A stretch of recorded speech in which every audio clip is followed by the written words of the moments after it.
Let's start with the resume, and for that we need to jump into my computer. Hello, this is Anime with Luminous Resume. I'm going to show you how to create a resume, but first I'd like to show you some useful resources. I strongly encourage you to take a look at the ONET online page. Go to the ONET homepage and look to the center page to the left. Under Find Occupations, click on Bright Outlook. Then the drop-down menu, select all Bright Outlook occupations. Let's take a look at just one as an example. Let's look at first line supervisors of retail and sales workers. It's good to explore this page as it has a wealth of information. Once you select an occupation, or perhaps it's even the occupation you currently have, you will be able to use a keyword search as well up here and review the occupational tasks, tools and technology, knowledge, skills, abilities, work activities, everything that has to do with the job. The education required, credentials, interests, work styles, values. This is really important too. Related occupations. This might be something that you can look into if you're working as a first-line supervisor in retail and want to explore other options. This can help you as well. This page also gives you the median wages, projected growth, and you can even find job openings. So another window. In order to create your resume, I'm going to start off by my heading, which is going to be my name and my email and a phone number. There are many different formats for resumes today. The type of resume that you write will often depend on the type of work that you're looking for and the organization that you're applying to. We're going to cover a basic chronological resume where we're going to start with the most recent education and experience and work our way back. For the most part, if you have a strong educational background, then start with that section.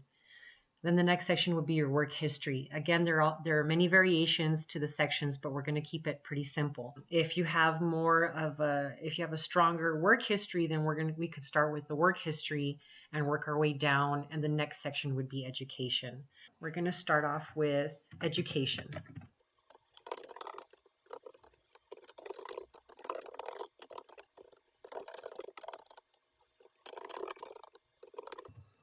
Now you can decide to add the dates.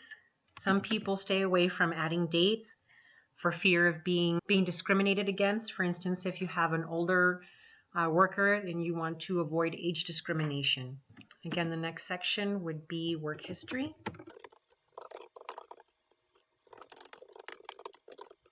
As we're doing chronological, we could put the dates here. And this is where the ONET comes into play. If you have one or two jobs, that's fine.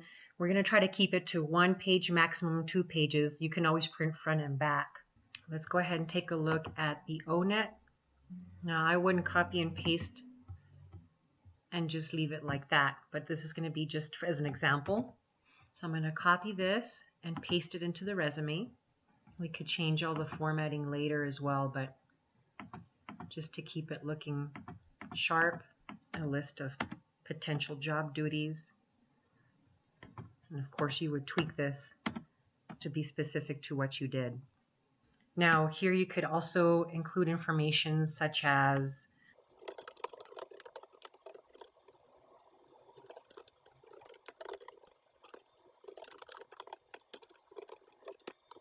it's important to be quantitative. If you're going to put information on here, try to be as specific as possible. Now another section that you can add is training and or certifications. You could just name it training. There's all different types of stuff you can name them. And again, the formatting could be changed. I'm just going to bold certain areas. Center that, increase the font.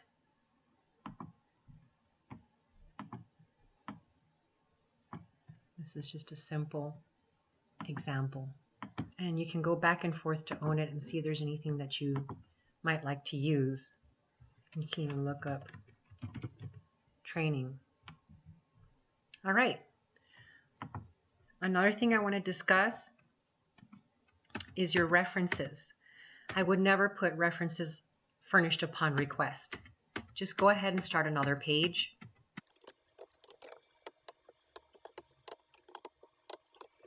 Select the name of a former colleague.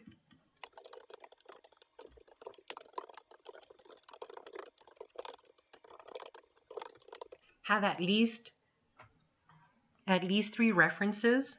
Try to keep the majority of them professional.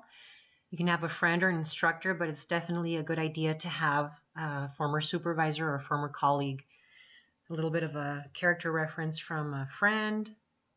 Another thing I want to discuss, what is the resume used for? It's a quick advertisement of yourself, and it's a snapshot of you to catch an employer's eye or a recruiter's eye. It's used to secure an interview. It's an important tool to use when attempting to provide a summary of your skills, abilities, and accomplishments. I've received hundreds of resumes that contain multiple pages. Sometimes they're faxed, sometimes they're turned in person. And one thing that I recommend, for a lot of times they get jumbled up and paperwork gets separated. I recommend that if you're going to use a long resume or anything that's more than a page long, to use a footer. So let's go ahead and insert a footer. I'm also going to select a different first page. Write your name, email, and your phone number. So now you can see the second page has your contact information and your name, and the first page has your information up at the top. And you can change things around too. You can change the order. You can decide to add a section on skills, such as languages.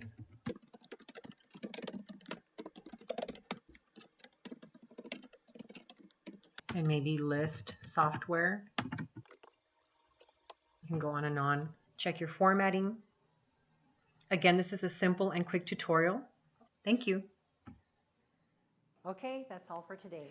Remember, the next steps are crucial as they deal with what employers are looking for now, which are LinkedIn profiles and how to answer today's most common interview questions. Also, I have some questions for you. Please write these in the comment box below, and I'm going to read every single one. So here are the questions. Number 1, when was the last time you updated your resume? And did the information I taught you today cause you to rethink your strategy on landing a job? What kind of job are you looking for is question number 2. What is causing you to look for a new job? Are you undervalued as an employee? Need to make more money for your family? Tired of commuting so far? Or maybe it's poor management or the staff around you. I found that the number 1 reason people leave is because of inadequate management. So let me know if that's true for you. So again, enter in your information and write your comments below and let me know the answers to those questions. I'm interested in what you have to say, and remember, I'll be reading all of these comments. Also, if this information could benefit someone you know, please click on the Facebook or Twitter share button below. Sharing is as easy as just 1 click, and it might help someone you know to a better job, career, or opportunity. That's it for today. But in tomorrow's video, we're going to review one of the biggest overlooked areas in employment opportunity, the LinkedIn profile. See you tomorrow, and don't forget to leave a comment now.